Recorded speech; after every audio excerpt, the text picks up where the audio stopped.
lined up the top stars from Hollywood and from all over the world to entertain you on a giant screen with the few colorful motion pictures you've been hearing about and reading It's about. showtime, folks.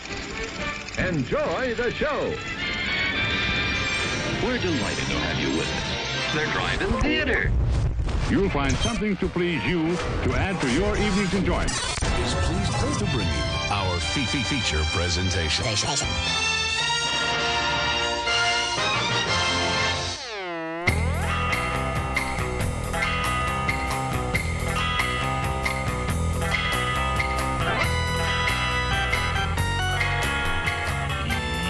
Yo ho ho, what's going on, everybody? One day back playing Pirates Online. I know already, and I'm already ready to go to Red Lobster and Long John Silver's and Captain D's and like every fast food, all seafood. the great little seafood places. Man, I'm back into. I mean, Halloween's over. It's a bummer. It's never over for me.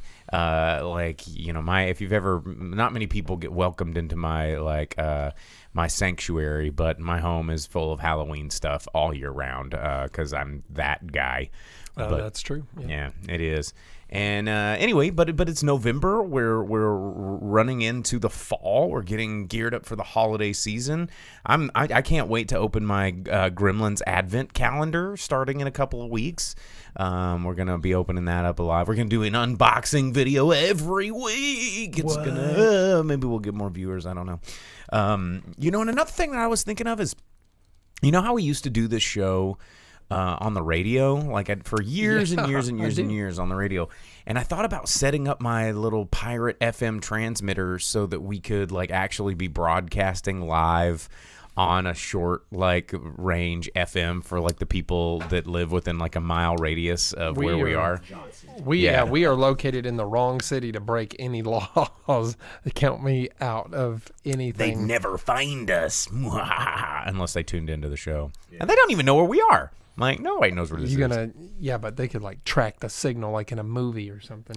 You think they're gonna do that? They go, go. There's they triangulate the signal, and there's some dude going, they put enhance, and taking his glasses off, and they put charges on the door, and it busts in. Yeah, and it's just two dudes talking about movies, and we finally cracked the case, and then wow, and then they cuff us, and then we're sitting in there, and it's Friday, and we're sitting there cuffed to a table, and then some dude kind of comes in and puts a cigarette on the table, and both of us are well, we don't smoke. What is this? Is this supposed to? And then and then I get the cuffs, and I go, and I pull them up, and then the hands go down, and I don't know. It's just every scene of an interrogation movie ever, and there's someone behind the double paned glass that's just yeah, it was the grip, and then you're just what? Yeah, and then you say, what the hell? And it's just, man, this is gonna be a good movie. I'm ready for it. Okay. Anyway, welcome back. Yeah. The producer has no idea what's going on. He's what's happening? Hey, so Johnny says I look like U.S. agent.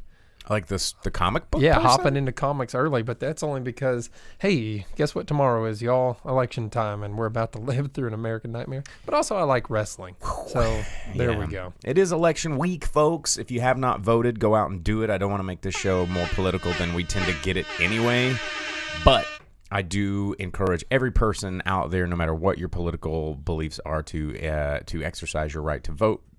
Because it does mean something, to enough votes, and you're electoral college. Well, it's enough votes, you can't argue with that. And they can. Yeah, of course they're going to. People are always going to argue for the end of time, but. Anyway, let's see. Vince says you guys should put the show in a Twitch category called Just Chatting. I thought I did that. Yeah.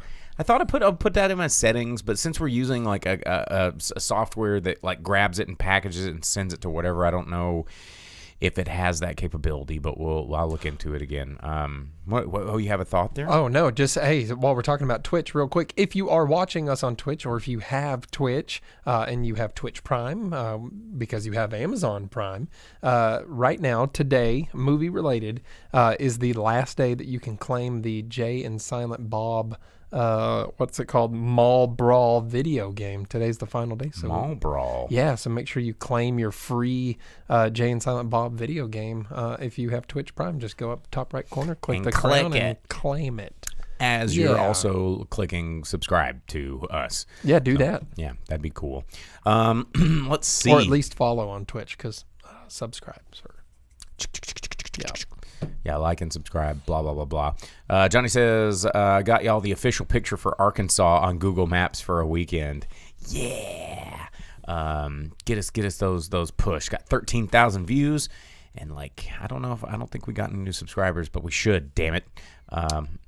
Anyway, enough about that. Let's talk about some news. Let's talk about some news. Movies. Let's talk about some new stuff that's coming out. We were talking about the other day that the Animaniacs are returning to Hulu, which was pretty cool. We talked about that a little bit. Yeah, the full trailer for it, done like Jurassic Park. Yeah, it was a lot of fun. A lot of fun. It's good. But on the heels of that, Warner Brothers 90s cartoons, HBO Max said, you know what? Let's reboot Tiny Toon Adventures. And so we've got Tiny Toon Adventures in the works, Tiny Toon Looniversity. Yeah, not just a sequel. A sequel. Yeah. They're all grown up now. They're not so tiny. It's kind of like, Did Muppet Babies ever become like Muppet Tweens? Like No. Instead of like Muppet Babies, it was like Muppet Tweens. Just imagine how We'll never clean our room. imagine how awkward Gonzo and Fozzie would be as tweens. Oh, that'd be the worst. Because imagine them when they're grown, or picture them when they're grown up, because that's a thing that you see.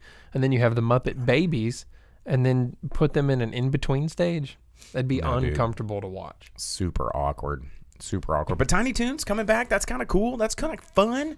That's happy news. Happy news because there's some not happy news that we need to talk about. But we're gonna get to that in a minute. I don't know if you guys heard about this in the UK. There is they just announced another national lockdown. Where they're going to be closing theaters, of course, restaurants and bars and nightclubs included in that after COVID spikes increasing over the last couple of weeks for holiday stuff. I hope we don't see any of that happening here in the U.S. Although our cases are spiking better than or we're better than anybody in terms of COVID cases.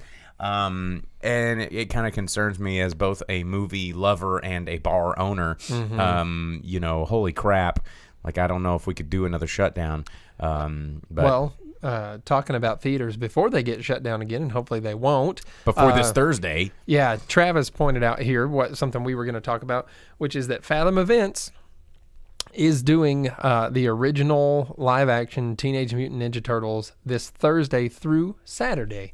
They added another day to it, so it is Thursday, Friday, and Saturday, which is unusual for the Fathom Events. But awesome. We will have it here locally for us on Thursday and Saturday, so check it out, whatever's showing. And honestly, don't be afraid of it. Don't be afraid of it, because I promise you're probably going to be the only person in the theater. I mean, and us. Yeah. That's probably going to be the extent of it. Here comes me just shouting cowabunga like Turtles in Time flying out of the sky. Cowabunga! Yeah, dude. And I'm going to be pumping 9.95 on my little Bluetooth speaker. Be like, put your body in overdrive. Yeah, and then I'll come in and it'll just start blasting even louder. Yo, it's the Green Machine. Have you ever seen a turtle get down? And I'm just spinning. Wrong movie, but... it doesn't matter. It's it's ninja rap, and it's timeless, and it's the best, and it's still Turtles. It is still Turtle power. Turtle power. Yeah, dude. I'll just come flying in on some Pizza Power flying saucer of delight. Come zooming in. Flying saucers of delight. Was that from the video game? No, it was from their tour. Oh, no. I think it was in the Teenage Mutant Ninja Turtles. Turtles in Time also theme song had the flying saucers of delight. The weird. If it got revamped after they released the album and went on the nationwide bandana tour. Oh God, the Turtles. There was a dark time there for a while where Eastman and Laird were disagreeing on the directions of the Turtles.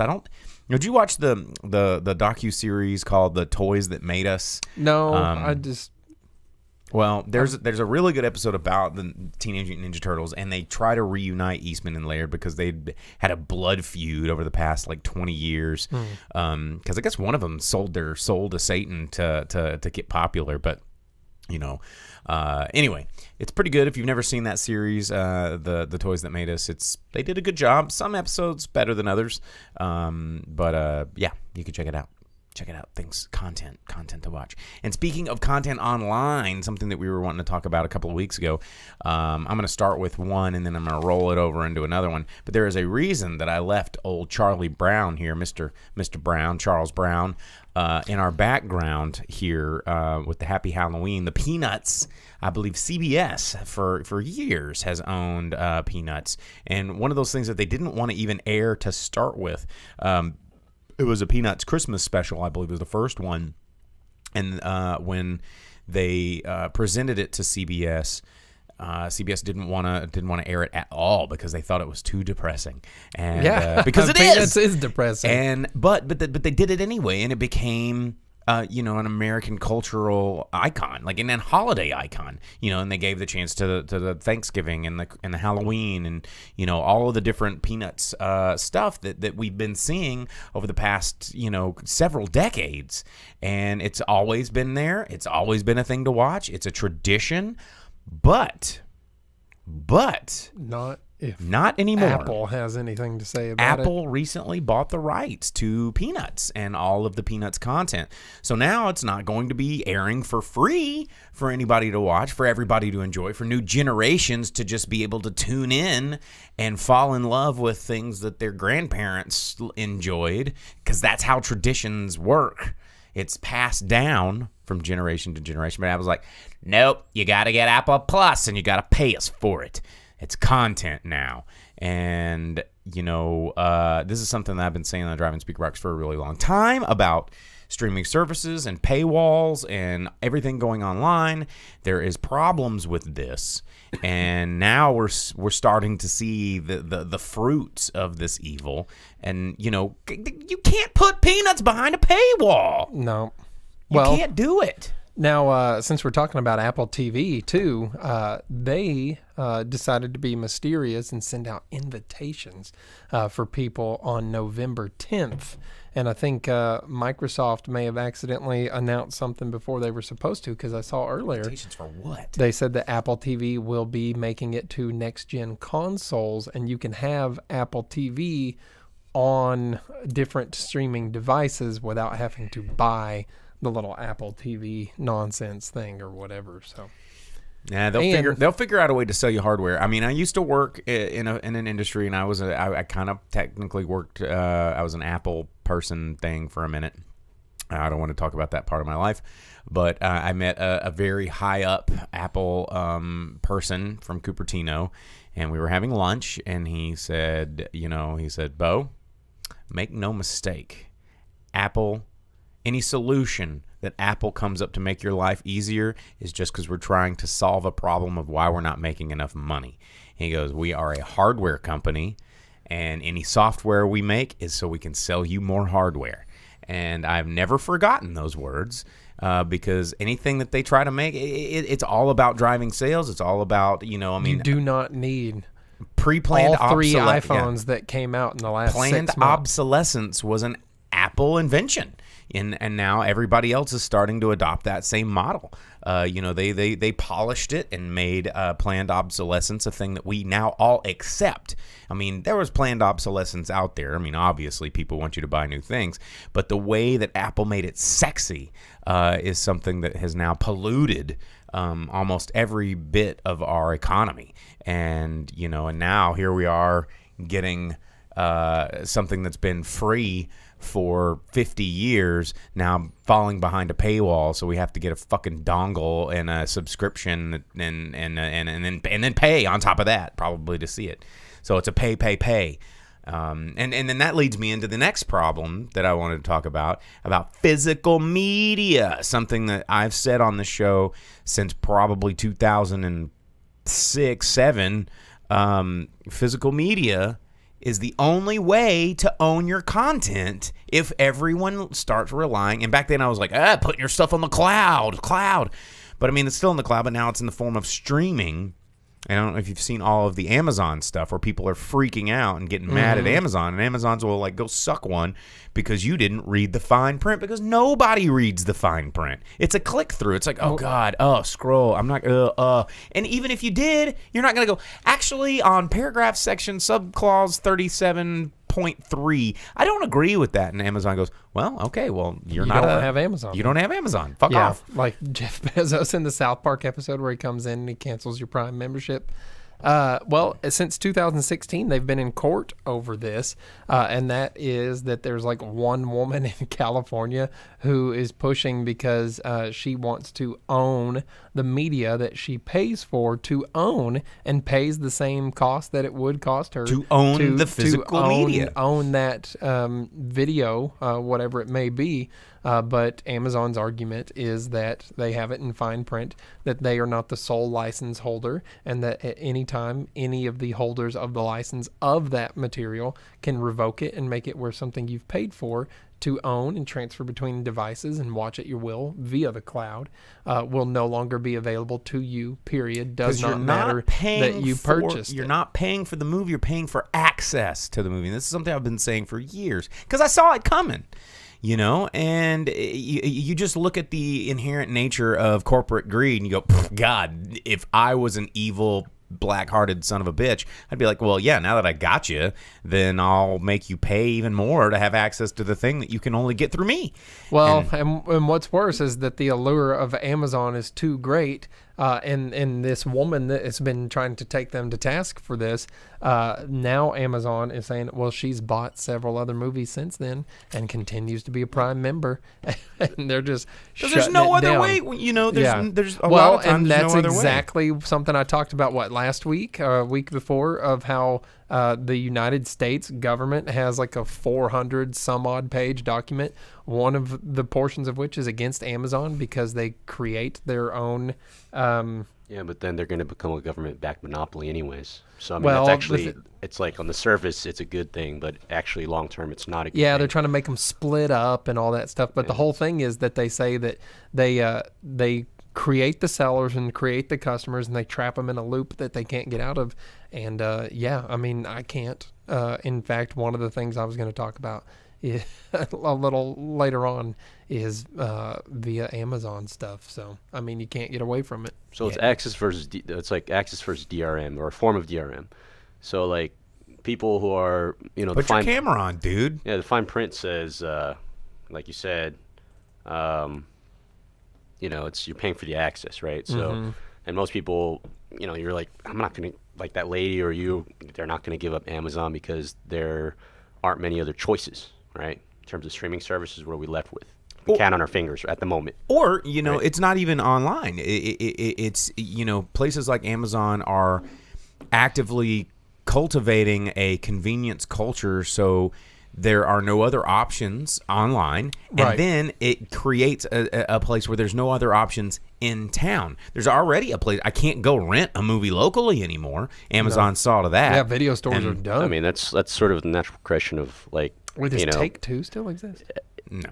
Yeah, there's only that one like bougie Airbnb Blockbuster right now, right? Oh, God. And that's it. But now we're starting to see, like, I think that lady now would be like, well, crap. Now, you know, and this is something again I've talked about of when and it usually spirals into my ranting about why I think malls don't need to go away, is when they're gone and then the evil assholes go ha ha ha ha ha, and then they got you. Then we're gonna go, well, I want to go to the mall now because now this has gotten evil. You say that though, like FYE and Suncoast weren't evil. Well, they were evil in a different way. At least you bought it was overpriced, but I still have crap. Very overpriced. I mean, I got a bunch of bullshit that I bought at literally friggin' Suncoast behind me, and I still own it. Yeah. And Suncoast is gone. I'm still here, and I still got that movie. FYE is gone. Yeah. FYI, FYE is out. And the thing is though that but you purchased that, and now it belongs to you. And that's the thing about physical media that I've always. I mean, yeah, it's a bitch to have all these libraries that you cart around, but you know, it's there. And you know, you now you can't even go like Walmart, and you're at the mercy of whatever their selection of physical media happens to be. Well, hey, my dumbass went and bought several forms of physical media at the Walmart the other day. I bought several of the Studio Ghibli collector's editions that come in like you should. Dude, they come with super rad books, and actually, when you pull it out, the DVD, it looks like it's in a book and it's all cardboardy. Because if you buy physical media, then the places that sell physical media will understand that there is a need for physical media, and physical media will stay. Yeah, but everyone's trying their damnedest to get rid of it. Look at the two consoles that we're going to see in a week and a week and a half, being that they have options from launch of no disk drives for people that don't deal with physical media as far as their games or movies go. They stream everything or have it temporarily downloaded until they're done with it. So it comes down to the services, these the gaming services that. See, with the gaming services, they're like Steam or, the various marketplaces like on PS, on the PlayStation Store or Xbox Live Network or whatever, you in the print, you do maintain the licenses we buy. Until and it's taken off the server. Yeah, but, I mean, the games are the ones that you're actively playing. I mean, you still, at least my Steam that I logged in and I bought a game like 10, 15 years ago. It's still unlike there. Amazon, their ownership is there, but that's because they're being done through, I think the licensing process of that is a bit different than things that are being competed over more heavily like movies and stuff. Though there are games here just as recently as... I think we're going to start seeing more and more of that happen in the game world. Well, yeah, as recently as this generation, there's games that got taken away because their license holders changed. If you owned it, you could still access it. Just don't delete it. Yeah. Like the Scott Pilgrim game, but they finally found someone that got the license and they're re-releasing that, making it available again. But... there's things like that. Which, hey, since we're talking about all this stuff, Vince earlier said that he watched Hocus Pocus, and I feel like for the first time. I feel like that's for the first time. But making news on streaming services, the only place you can get things, Disney Plus has been talking about having their Hocus Pocus 2 for a little while. But as of last Tuesday, in time for Halloween, but not in time for us to talk about it last week, they announced that the original three Sanderson sisters, Kathy Najimy and Sarah Jessica Parker and Bette Midler, will be returning as the Sanderson sisters in Hocus Pocus 2. Did anybody catch the thing that they did, that Bette Midler did with her nonprofit? They did that Hocus Pocus reunion thing. It was on the 30th. I didn't get a chance to see it. It was a live virtual streaming event. No, it was pre-recorded. It was pre-recorded? Yeah, but I think the donation portion and stuff, it was for the New York restoration project. There were live elements, but they had pre-recorded bits. Gotcha. Yeah. Did you watch it? I did not, no. I mean, you were at Nightmare on Block Street, I believe. I was, yeah. I was there hanging out with you.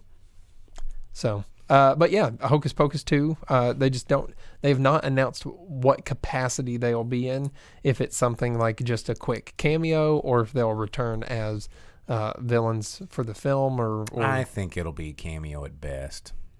Or their names will be on something, or their likenesses will be on something. Could be. It's all marketing. But speaking of witches, you did watch The Witches. I did. Are we done with the news portion already? I mean, no. We're not even going to talk about how Cyborg accused some WB high-ups of Let's being do it. Get in there. real bad people. It was... How about that? Old Ray Fisher that plays Cyborg in the Justice League movie has recently felt comfortable enough that he's spoken out a little bit more, because he's kind of mentioned some things before, but he said that Joss Whedon in particular is a big old racist. And we never liked Joss Whedon. You can go back on I've never cared for Joss Whedon. many episodes of... Buffy movie? We like the was Buffy that movie. Joss? That was early Joss. Yeah, I mean, the original Buffy movie's pretty listen, damn good. I didn't have a problem with him until he touched X-Men comics, and then I hate him forever. He's up there with J.J. Abrams of just I've never been a Joss fan. I don't like Joss. Did he do Firefly? Is that the one where everybody gets their wieners all hard on? Because I've never really. I tried watching Firefly. Everybody's like, you would love Firefly, and I'm like, okay, I'll try to check this out. But why would I get very invested in a thing that only lasted like half a season or whatever, and then I watched like 2 episodes, and I'm like, I can't do it. Yeah. And I'm one of those guys though with series. I mean, it's just like you. How you guys don't know this, but there's been so many series that people like The Grip, people like Jake over here, trying so hard to get me to watch shows. Everything I've told you to watch has been fantastic, and you've enjoyed it. Well, like even with Star Trek, like You've been Deep resistant Space Nine, I was to like, Enterprise. I don't want to watch it, and I'll watch like 2. I'm like, no, and then I'm so grumpy about it, and like it takes 10, 12 a season, 2 seasons, and I'm like, okay, and maybe I'm just used to it. Maybe it's just like Stockholm syndrome at that point, and I'm just like, I love it. It's there for me. Now listen, every Star Trek fan understands that the first and probably second season of whatever series is generally not good, except for original. Well, there was only 3 of them. To begin with, so. Logan and Twitch said Future Man. Same thing with Future Man. I was like, God, I don't want to watch Future Man. I don't really like comedies. I watched the first 2 episodes. It's like semen everywhere, ha ha ha, dick joke, ball joke, vagina joke, and I'm like, oh God. And then I watched all of it, and I was like, yeah, that show's awesome.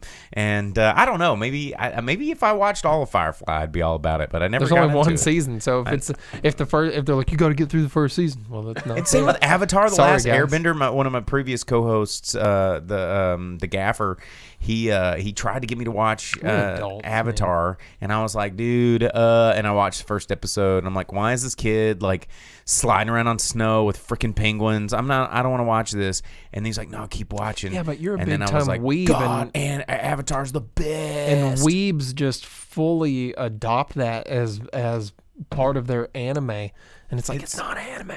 It doesn't have to be anime. I didn't say anime. I just said it was good. No, I'm just saying weebs love it, man. Well, because it's good. If you're a weeb. If you're an awesome human. Hey, so anyhow, back to the real subject here. Ray Fisher said that Joss Whedon is a bad person that said a lot of racist things on set and made sure that little racist notes found their way to him and other people. And he also said Jeff Johns was in on that too, another higher up at DC Comics and Warner Brothers. But not only that, but the Warner Pictures Group chairman was in on this as well. And then post-production, he claims that Whedon lightened the skin of one of the people of color, one of the ethnic actors in the movie, and that they took all of the persons of color's characters out of the film as well. Now, Joss Whedon came back and was like, oh, have you ever even made a movie? Editing's hard, okay?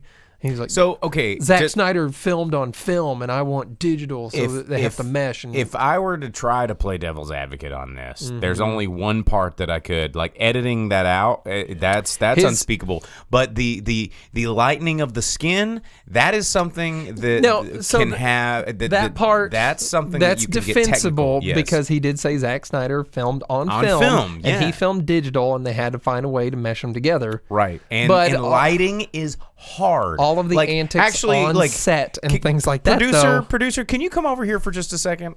Can you come over here? Are we using? Nah. I want to illustrate a point because you're sexy and have dark skin. So this by putting me in the camera, you're just basically reinforcing like tokens and whatnot. No, Are you being a Joss Whedon? Yeah, you're being a Joss Whedon right now. I have more melanin in I'm just saying my skin. So if I actually tanned myself.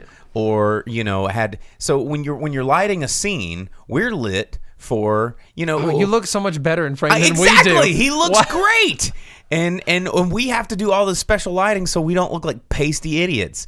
And but when you're lighting for different complexions, it gets hard. So sometimes you have to color correct. Well, why did we color correct for him? It's because everything looks good on him. Oh, that's true.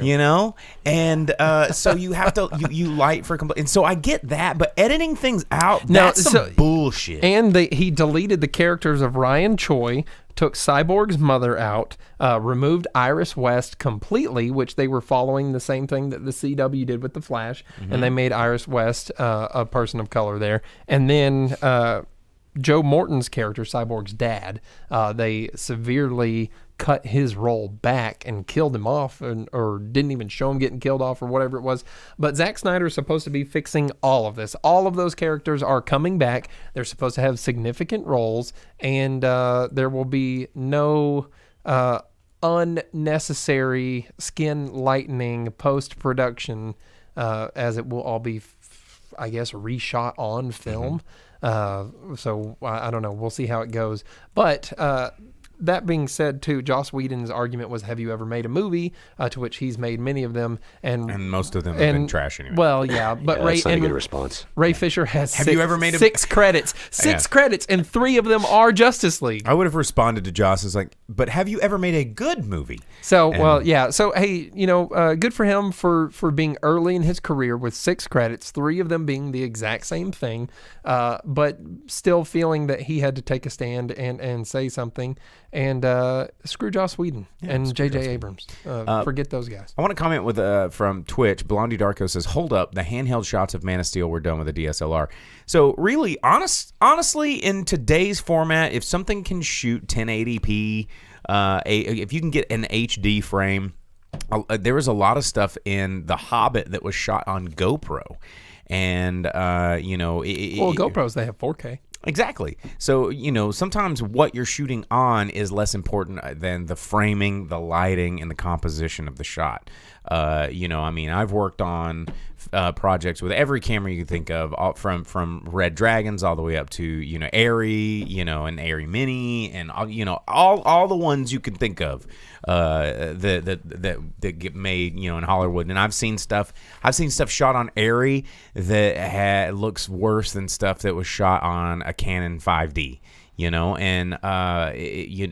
It's all in who's behind that thing and how they're working it, how they're using the lenses, how they're using the light. If you look at Terrence Malick films, like go back and watch, what is it, 1792, I think is The Conquest of the New World is the name of that movie. But most of that movie was shot with only firelight. He only used natural lighting in this thing, and it's dark as hell, and it's hard to see shit. Firelight is terrible on film, but it was intentional, and the behind the scenes stuff is there. Not I don't want to use Joss's word, but have you ever made a movie? Yeah. It's there's a lot of tricks. Yeah, I mean, he had a fair point about having to edit film that was shot on film and digital together, and keep a color scheme that was set by an original director that had to leave colorized later. Yeah, he had to leave for family emergencies and stuff. It was a bad situation, and they brought Joss Whedon in, and I mean, he got thrust into a bad deal. But the whole thing about being on set, I mean, there was a lot more I could have gone into about things that Ray Fisher said, like race was just one of those issues in the reshoot process. There were massive blow-ups, threats, coercion, taunting, unsafe work conditions, belittling, and gaslighting like you wouldn't believe. That's Hollywood. Unsafe work conditions. Oh, Jesus. Yeah, apparently shooting on the set of Justice League was not super fun. And I don't know. I don't know what to say on that. And it was all after Snyder left. I think that's an important distinction to make. He is not happy from things that occurred after Joss Whedon stepped in. But that's that. That's a more streaming exclusive available on HBO Max in 4-episode We're all gonna see shots. It. So yeah, $14.90. Did I say 17? Yeah, $14.92. Conquest of Paradise. Was that Ridley Scott? What's the one that I'm thinking of that was Terrence Malick? Hey, while you're looking that up, did y'all see in the news, since we got big old election going tomorrow, that a bunch of the Trump campaign tried to vet a bunch of stars? They tried to get a bunch of famous people to be part of a COVID ad campaign that was supposed to be nonpartisan, but they were trying to very much push it in his favor. And every single celebrity they talked to was like, no. And just were like, fuck off, not going to happen. Because they wanted to have a super strong World War II style campaign. They said, in quotes, to compete with Rosie the Riveter. And it was like, when you help the president... Yeah, helping the president will help the country was a message they were trying to put on this thing that was supposed to be like a PSA for COVID stuff. And every celebrity was like, not gonna happen. And the ones that did sign on immediately backed out. Mark Antony was part of it, but he put in his contract that no part of it Is could Mark be. Antony still a person? Apparently, but he put in his contract that nothing could be used in favor of Trump, and so they gently pushed him out of the campaign. And then Dennis Quaid was signed on with it, and then Dennis Quaid. But- Has he officially lost his mind? No, so he backed out immediately because apparently he had a podcast where he interviewed Anthony Fauci or Dr. Fauci, and it got used against him, and he's like, not again, no, not going to happen. And so not a single person wanted to be a part of it. So Yeah, there it'd be you go. suicide if you were to. Yeah, so just but for it's the just image. it's just so funny that every single person in Hollywood that they were like, hey, do you want to be a part of this thing? And they're like, sounds like it might get political. And they're like, but it's not political. And they're like, sounds like it might be. I'm out of this. Sorry. Yeah, Yeah, not cool. not even a little bit. Well, okay, let's move on to the last bit of news that we know is going to spiral out of control into a conversation. But we lost someone this week in the midst of all of the Halloween and all the election and all the everything in 2020. But we have to address the fact that Sean Connery. Oh man, too bad we can't play music. We could have Who Wants to Live Forever. Who wants to live forever? I mean, we can still have music. Yeah. We just can't play the actual thing or we get shut down. Even on Twitch now. But yeah, Sean Connery, man, Ramirez Especially on himself. Twitch. It's what a sad day when Indiana Jones' dad and Zardoz and Ramirez and everybody's favorite Scottishman that actually wasn't in that many movies in his career, but what a prolific career. Yeah, but he is Bond. He's the best one. Whoa. No arguments. Whoa. He's the best one. He's the original. He's the classic. Are you only saying that now because he's dead? No, that's my family's stance, and we're very, very set in it. Though my grandpa really likes Red Roger October. Moore. Darby O'Gill and the Little People was a movie that he did. That's not James Bond related. We're just going through the movies. In these conversations about, I was gonna say, like Johnny Dalton says right there on YouTube, Pierce Brosnan, while not my favorite Bond, I think was one of the most important Bonds. Let's not turn this into a Bond argument, though. We're talking about Sean Connery and Bond. Yeah, you just said Sean Connery was the best Bond. Yeah, that's what. Duh, of course. And you're like, but we'll stop talking about it because we don't need to make this in a Bond. Well, you don't throw the gauntlet down like that and say he was the best. Everyone knows, dude. No, everyone doesn't know. We just had people in the comments that said, Dude, he was in Doctor No. He was in Thunderball. He was like, you only live twice. He was in From Head, too. Oh, my God. And it was like, it was the best set of costumes. Is this online? Can we find it? Yeah. Oh, my God. Look at that. That's not a good look. Oh, that's what we look like in the lighting. It is. Oh, Zardoz. Like, what a movie. Oh, my God. Look at the Zardoz cosplay oh, man. This will be me next Halloween. Sean Connery was a man that did not need to be in an outfit that looked like that. I don't think anybody needed to be a person in an outfit like, oh, we need that. We do need that. We need bobblehead. A bobblehead Zardoz. What was his character's name? In Zardoz? In Zardoz. Oh, geez. It's been so long. Let's see. I'll just look it up. Because Did he even have a name? Or was he just like hairy dude that comes to give the sex to the commune he was people? Zed. Oh, okay. Well, Yeah. I like my idea better. Just a hairy dude that got covered in goo. Yeah, hairy dude that does the sex to the commune people. Gross. That's what happens in that movie. Yeah. Ooh, yuck. Fun fact for everyone who's never seen Zardoz. But McLean over on YouTube says, "So long, Alan Quartermain." So for those of you that saw the League of Extraordinary Gentlemen, that was one of the last big high production movies that Sean Connery worked on, and there's all sorts of behind the scenes rumors about that movie, saying that he was so incredibly hard and insane to work with because he was like. I think he was in his 80s at that point, and he was going senile. He died at 80. No, he died at 90. 90? 90. Oh, well, then he was in his 70s then, I guess. Let's see. Lead of Extraordinary Gentleman was in 2003. Okay, so that was 17 years ago. So, yeah, he would have been like almost 80. And, they said that he was insane and couldn't remember his lines and also didn't give a shit because he was a crotchety old man. He was like, "I'm Sean Connery. I'm going to do what I want." I mean, how can you argue with that, though? I mean, you honestly, you can't at a certain point. But yeah, Blondie Darko says Captain Banana Hammock. Zardoz, like...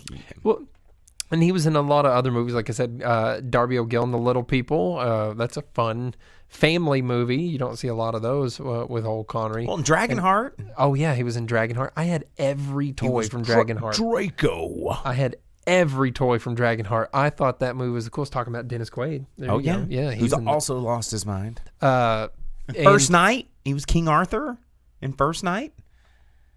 You didn't like that one? Yes. With old Richard Gere. With Richard Gere. Yeah, he also started putting hamsters in. He played Robin Hood in Robin and Marian, and he was Macbeth in a TV production of Macbeth. Wasn't he also King Arthur in Robin Hood, Prince of Thieves? I think he was. No, those don't happen at the same time. That's not. No. I think he was in Robin Hood, Prince of Thieves at the very end where the king is like returns. Not king because it's the shitty.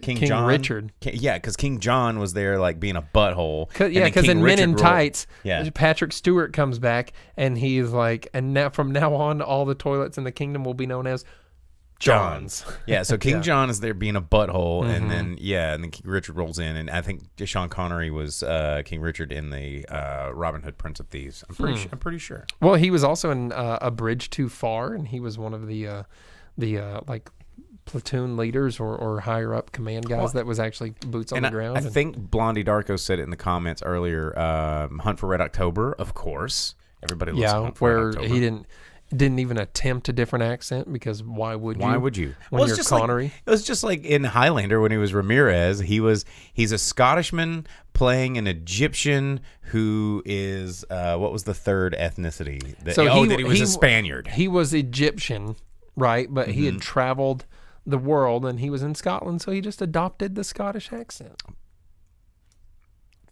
Is that how it went? Unlike McLeod, who just had an amalgamation of accents. Let's see, what do we got? Finding Forrester is incredibly underrated, says Blondie Darko from Twitch. Logan says, watched League of Extraordinary Gentlemen on many a road trip as a kid. I'm sorry. What's that movie that he was in with Catherine Zeta-Jones and the lasers? Oh, where her this part? Yeah. What movie was that? Because if you watch my Twitch, I played Astrobot the other day, and there was a whole laser grid level challenge level. Is that what it was? Yeah. Vince pulled that one up. And that was kind of what I likened the laser trap level to was. Yeah. Yeah, that's all you gotta. But instead of being a young Catherine Zeta-Jones, it's like everybody knows that fat, wobbly body Astrobot, which is ways a lot more. The McLean mentions the Avengers, the OG Avengers, where those like the teddy bears and the umbrellas and all of that. The TV stuff. show. Well, there was a movie remake of the Avengers TV show. In the 90s. Yeah, and he was in that. But yeah, what did someone say there? Oh, Vince says Barbara Walters, where he seemed proud to say it's good to slap a woman if she, quote, gets out of control. Maybe we shouldn't talk about that part of Sean Connery. Hey, so that was Sean Connery. The end. Honorary Connery. Oh, man. Anyway, in other news, We never liked Sean Connery anyway. Hey, what are we ho, talking I'm about? not going that far. I am not going that far. Hey, dude, it's 2020. It's cancel culture. You got to distance yourself from everything that might get blown up and not in your favor. That's just how Why it are works. we putting ourselves on the internet and talking about movies? Because we're idiots, and we've just been doing it I longer than everyone I else. forgot about that part. That's the big part. Yeah. It's habit at this point. Anyway, so Sean Connery, he's at it. He's gone. It's not like he was going to make any more movies anyway. So who needs him? Whoa! Wow! Jesus, man. No. I mean, he wasn't. He got offered so many movies and just turned them down because why did he have? they're like, "Can we give you all of the money?" He's like, "No, take it away. No. Don't even want it." So you did watch a movie this week. You watched The Witches. I did. And since we're talking about exclusive to different streaming services We only had earlier. like 15 minutes. Oh, wow. Okay. I did. I watched the newest incarnation of Roald Dahl's The Witches, available exclusively on HBO Max. How much did it cost you? Whatever my monthly payment to HBO is. What's that, $12, $15? I don't even know. I should probably know. It's like $15, $16. Dollars. Yeah, HBO's robbing me, and I don't know why. AT&T, why? Yeah, I mean, I don't know. There's not really a lot to say here. It's definitely a kids movie, not exactly something enjoyable by. Well, it's Roald Dahl. That's an adult. Yeah, but Willy Wonka's good. It's creepy as hell. Yeah, but it's good. James and the Giant Peach is pretty good. A lot of people I like love the James. Fantastic Mr. Fox movie. Yeah, but that's not a kids movie either. What's it? Yeah, but it is.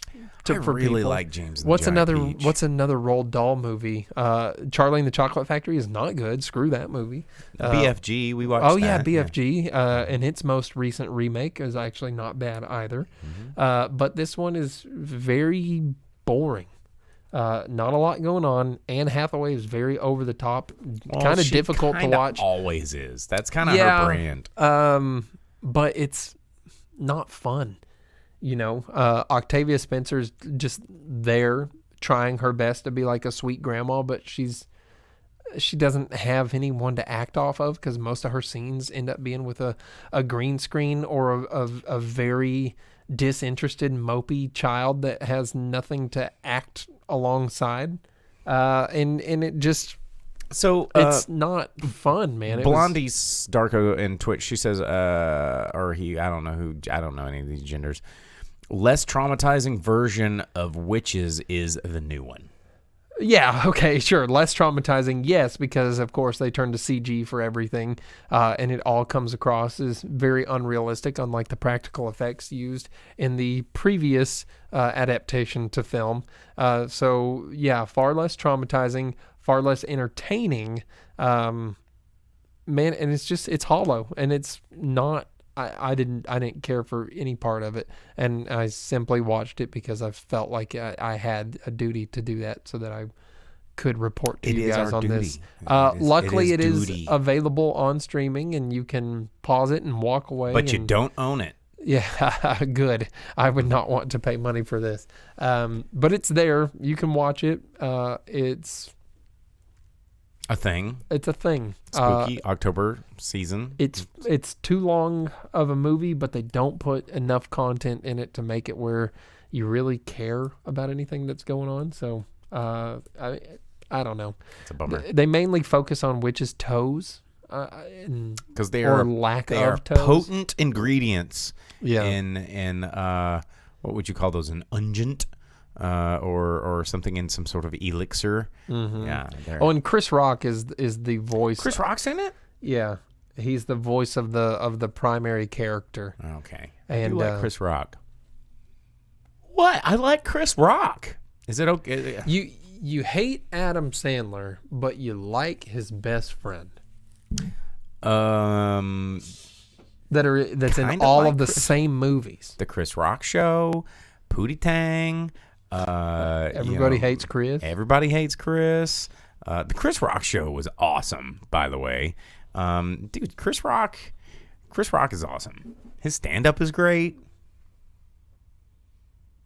Daddy gets the dated. Daddy gets a big piece of chicken. It's a bit dated. It is a bit dated, and I feel like that's something that you probably can't watch right now. It's true, but at the time, it was very funny. And yeah, I like Unlike Chris Rock. Pootie Tang, which is timeless. Pootie Tang is timeless. What-a-ta. We're going to sign y'all pity on the runny kind. There's a couple of... It's ridiculous that you speak Pootie Tang. I do. I know all the Pootie Tang.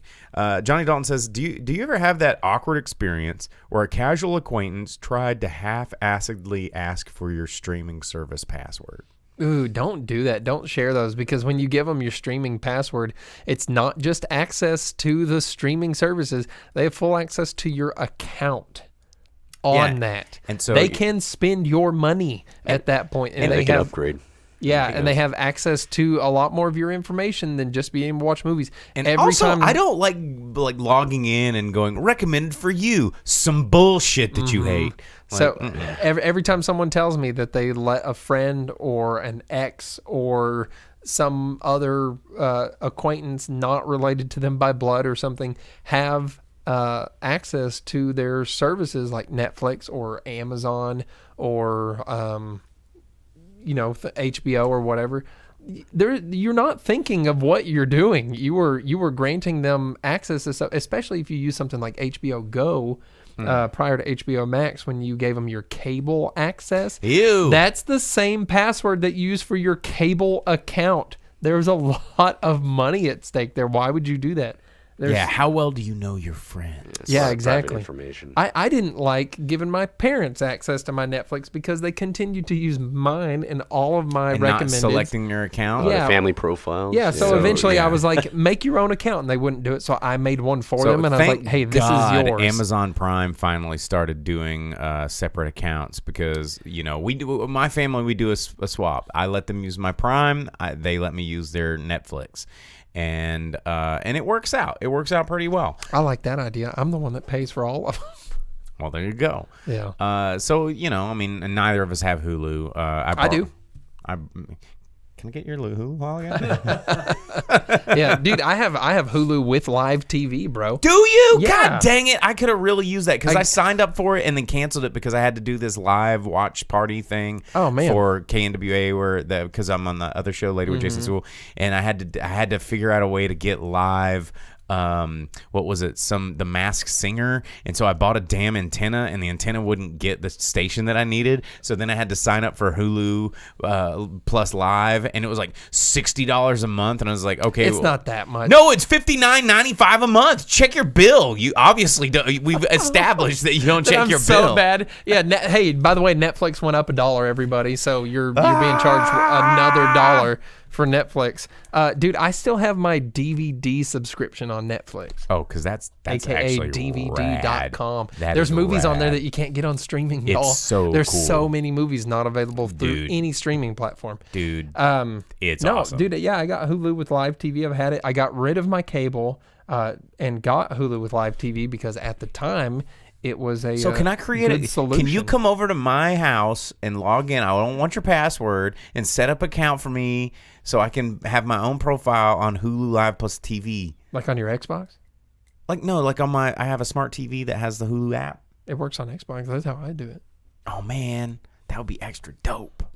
Then you got full blown. And I'll take you out to lunch at least once a month. All right, we can work something out Yeah, work out a deal. after I warn everyone not to give passwords away. But if I log in for you, Vince says, Grip, did you ever get that DVD Netflix app that I tipped you to 1,000,000 years ago? I'm gonna say no. Send me a reminder. Whisper it to me. And then slide into them deals. Yeah, that's the Twitch deal. Yeah. Whispers. The Twitch deals. Well, I didn't watch a whole lot of anything this weekend. I mean, I was super, super busy with Nightmare on Block Street. Although I have been chipping away and finished season 1 of Evil on Netflix, and it was okay. It's fun. Demonic possession stuff is always kind of a fun, spooky thing. It's the only thing that really gives me the creeps. Like slasher movies don't do it, monster movies don't do it. But like if there's like a rapping on my chamber door, and then you open that sucker up and there's nothing there, then I'm gonna get a little bit spooked. Because I don't know, that stuff could be real. You don't know. Did you ever finish Enterprise? Yeah, I finished that a long time ago. We've talked about it. We didn't talk about the We ending talked of about Enterprise. that. Yeah, we did. It's been a long term. I skipped Getting it from every there to here. time. Really? that You didn't let song. it grow on you? I mean, there were times where I found myself being, it's been a long road. And that's like the only part I know. Getting from there to here. Yeah. And, That's good. and why not here to there? Who It says doesn't there matter. to here? It doesn't matter. It's like, It's been for a long road. It's for the poetry. It's for the poetry in the song. Dude, I don't know. And I'm out of track. I started rewatching. I'm back to that point where if I need something to fall asleep to, I'll click it over to Next Gen, and I'm still in season 3 somewhere. Just it's just good, like brain clearing. Or just a YouTube video of like the opening of Voyager for like 2 hours. Oh yeah. And when the other night I had a song stuck in my head and I needed to go to sleep, so I played like the Deep Space Nine theme because it's like the best one. And it just made me feel good, made me feel at home. So last week tonight, another HBO Max thing there. On the most recent episode there yesterday, John Oliver, he does this thing, and he was like talking about how they're like, oh, liberals only want this, they want this utopia, all this. He's like, that's not what they want. What they really want is Wallace Shawn. And I thought about you. Oh, everybody wants Wallace Shawn. He's the best. Yep. Like, how do you not like Wallace Shawn? I don't know if anyone doesn't. It's inconceivable. Like, you can't not like him. He's so fun. He's Rex the from Toy Grand Story. Negus, and he's Rex from Toy Story.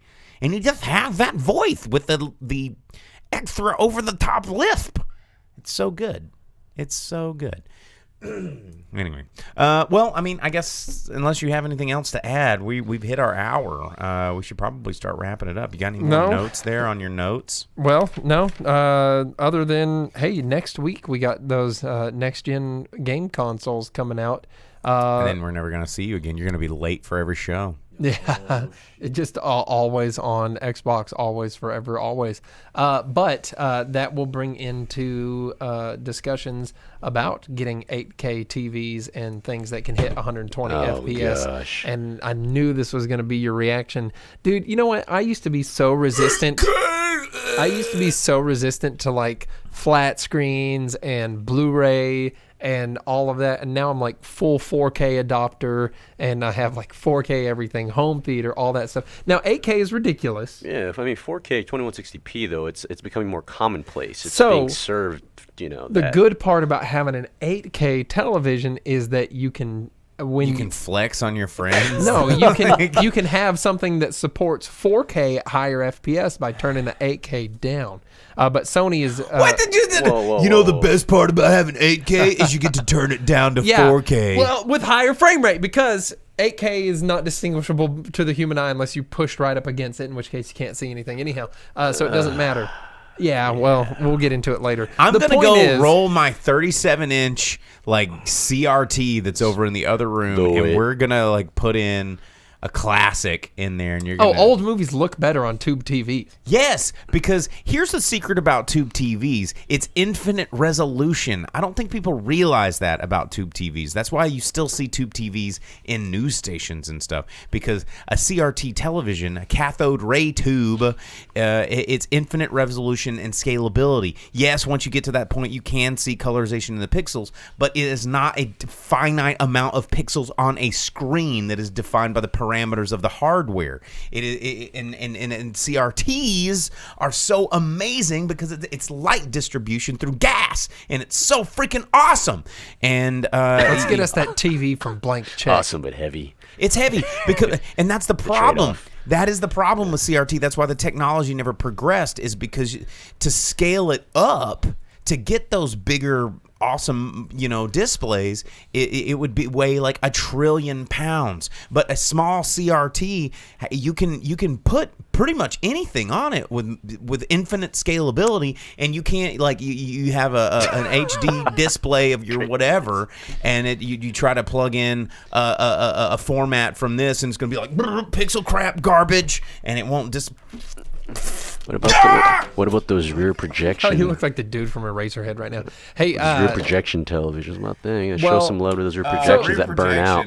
Like, we'll just need to make this show like home theater arguments 101. So no, but the point is we can get into all of this next week for sure because we got new consoles coming out to support things like this. But hey, Cyberpunk 2077, if you like movies, if you like tabletop games that it's based on, if you like CD Projekt Red, any of that stuff, you can pre-order it right now for $10 off since they pushed it back again. It'll still be released this year, right? Currently, yes. So, yeah. They said December, but as soon as we get a week away from December, it's probably going to Still change. impressive, the amount of they're trying to release it all on all those platforms. That's what their That's crazy. excuse for the pushback was It's a trying good to get it to excuse. work It's smoothly. a valid excuse. it's a valid. I mean, if you know, I've So they already have all the disc and everything made, your physical media, but they're trying to work on that day zero patch to make everything You know, work. one of my long old school like defenses of Windows over Apple and stuff is, and it goes back to what the people with Cyberpunk are dealing with. It's This like is if a gaming channel now. if you've ever tried to, you know, if you were a coder or whatever, to try and figure out a way to make something cross-compatible among hundreds of hardware developers and have a backlog of service and like tech support for over 10 years of updates of versions, it's unbelievably impressive. And to be able to be as stable as it is, considering all those hurdles they have to leap through, is kind of amazing. Look at that. It's making its way to movies, too, with the Zack Snyder cut. You're getting your update to fully change your game. Oh, and Spider-Man, talking about movies and video games and next-gen consoles. And also shout-outs to Eric Jensen in Vermont. He just had a birthday, so happy nice. birthday. Shout out, EJ. The Miles Morales game is supposed to be a launch or close to launch title here for next-gen. It'll be available on current-gen PS4, so you can get your Miles Morales on, and they have released that you can get the Into the Spider-Verse costume that changes the frame rate of all the scenery and everything around you, so it looks just like the Into the Spider-Verse movie animation style, so it affects the entire game. But as far as updates go, they have actually altered and changed Peter Parker's appearance in the old Spider-Man game. So if you ever go to play the old Spider-Man game and you have your console hooked to the internet, you will get a different Peter Parker than what you had before. And this time he looks a little bit more like Tom Holland. So those Disney updates, like that one time I went to Disney World and was like... You went to Disney World? Yeah. I didn't think you ever left the state. I try not to. But I was going to go on Pirates of the Caribbean because that was the thing. My parents and my uncles had told me about it. They're like, yeah, it's so cool. We went and everything. Then I went and it was under construction to make it look more like the movie. And now it sucks. And now it's not Pirates of the Caribbean. It's now now the Johnny main Depp pirate animatronic beats his show. wife. Yeah, it's just an animatronic of Oh. Johnny Depp punching his wife. Wow. Yeah. Hey, he lost the libel case even though she like attacked him a whole bunch. But I'll let you judge on all of that. I think the whole thing's dumb. But did you see that Disney has a new robot that blinks and breathes like a human? I did, and I don't like it. It's gonna Skynet, y'all. It's not cool. There you go, man. movies. All right, dudes. So we're way over our limit here. Wait. Vince says whenever the word frame rate is said, Bo turns into a zombie. Kind of.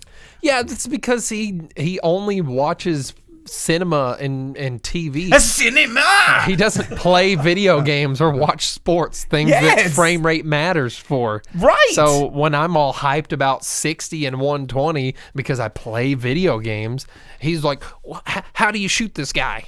So Yeah, I'm not a gamer. I'm the guy that gets spun around in the corner. we'll fix it. Yeah, well. All right. Well, thanks for tuning in. As always, I'm the Boom Operator. I'm the Grip. Like and subscribe. We'll see you next week.